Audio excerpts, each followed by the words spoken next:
This episode has been recorded while the Israel-Palestine conflict continues to unfold. As of now, Israel is blocking all humanitarian aid from entering the Gaza Strip, exacerbating an already dire humanitarian crisis. Arrest warrants are pending against the leaders of the Israel nation, an extraordinary moment in the ongoing debate about accountability and justice on the international stage. At the same time, Sudan remains in the grip of relentless violence. Amidst this devastation, it's hard to find light. But there are moments that remind us of what justice, however delayed, can still mean. I was involved in one such moment. A man in blue suits sat silently in the courtroom in The Hague. His name? Muhammad Ali Abd-Al-Rahman, better known as Ali Kushayb, a former militia leader in Darfur, Sudan. The charges? 31 counts of war crimes and crimes against humanity. Survivors have waited nearly 20 years for this moment, and as the prosecutor laid out the case, murders, rapes, forced displacement, something rare happened in international justice. It felt like there was still hope, that we have a platform that matters, that justice, however imperfect, is still possible. But even as we reflect on that moment of accountability, we must also remember, justice doesn't bring back those who lost their lives. This episode is about that fragile space between justice and impunity, between despair and hope. Welcome back to the Crimes Against the World. I'm Constantinide, an international criminal lawyer. And today we're talking about the 4 core crimes of international criminal law, what they are, how they're prosecuted, and what they really look like in a courtroom. Part 1, genocide. Genocide is the deliberate attempt to wipe out a group because of their ethnicity, nationality, race, or religion. It's not just mass killing. It's a targeted extermination with the intent to destroy a group as such.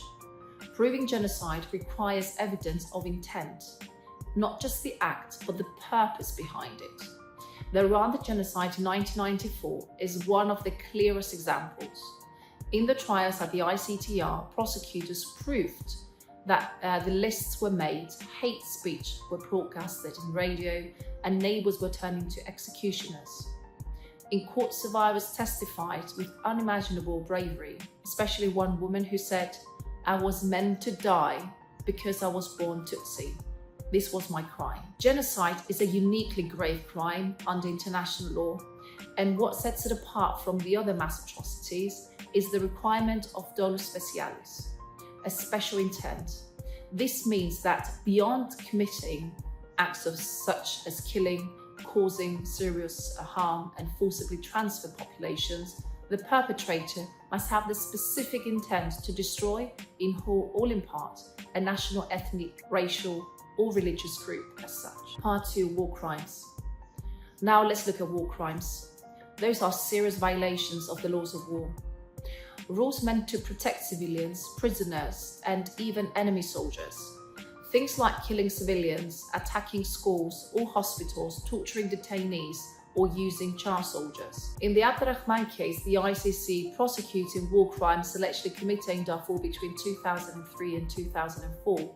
Prosecutors say he led Janjaweed militia that attacked villages, looted homes, burnt people alive, raped women, and displaced thousands. In one courtroom moment, a witness described being forced to flee her village barefoot, while gunmen shot her children. These are not just war crimes, they are crimes of terror. What makes the case historic is that this is the first ever trial at the ICC related to Darfur. The arrest warrants were issued in 2007. It took 15 years to get a perpetrator in relation to Darfur's situation to a courtroom. That's international justice. Sometimes political, but persistent. And in court, these crimes must be proven with exact detail. Dates, orders, locations, victims, chains of command. Justice moves slowly, but it moves deliberately. Part 3, crimes against humanity. Crimes against humanity are about scale and coordination. Murder, rape, torture, or prosecution when carried out as part of a widespread or systematic attack on civilians. In the International Criminal Tribunal of the former Yugoslavia, also known as the ICTY, women testified about organized rape camps. These weren't isolated crimes. They were part of a broader strategy to ethnically cleanse certain areas. One woman said she was assaulted daily for weeks, not just by one soldier, but by many in a camp overseen by commanders. In the Abd-Al-Rahman case, prosecutors alleged that the attacks weren't random. They were ordered. Whole villages were encircled and bombarded. Men were executed. Women were enslaved, and survivors were forced to flee. It's not just the brutality, it's the system behind the brutality that defines crimes against humanity. Part 4, the crime of aggression. Aggression is the most politically sensitive of the 4 crimes. It means launching an illegal war without justification and using armed force against another state. It was prosecuted at Nuremberg as crimes against peace, but since then it almost disappeared from the courtroom. Why? Because prosecuting aggression means putting political leaders on trial, such as presidents, prime ministers, defense ministers. In 2022, the conversation reignited after Russia allegedly invaded Ukraine. Could Putin be tried for the crime of aggression? Maybe.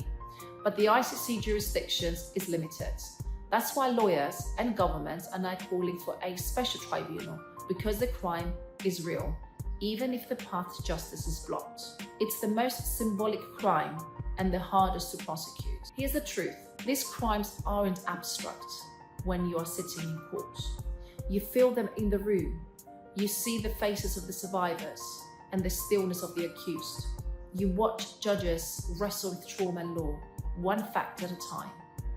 In my own work, I review video footage of villages destroyed, heard stories of forced displacement, and seen the quiet pain of people who just want someone, anyone, to say, this was wrong. That's what ICL does, the International Criminal Law. It is slow, imperfect, but powerful.